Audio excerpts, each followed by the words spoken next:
রসমালাই বানানোর জন্য চিনি ক্যারামেল করে দুধ জাল দেওয়া হচ্ছে। এরপর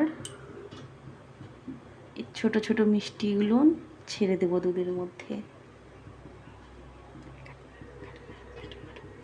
মিষ্টিগুলো দুধের মধ্যে ছেড়ে দিয়েছি। এখন 5 মিনিটের জন্য ঢাকনাটা চেপে দিব। 5 মিনিট হয়ে গেছে। এবার ঢাকনা তুলে মিষ্টিগুলো দেখে নেব।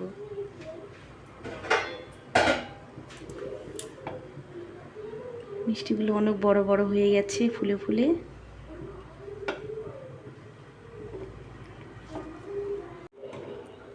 আমার রসমালাইগুলো রেডি হয়ে গেছে।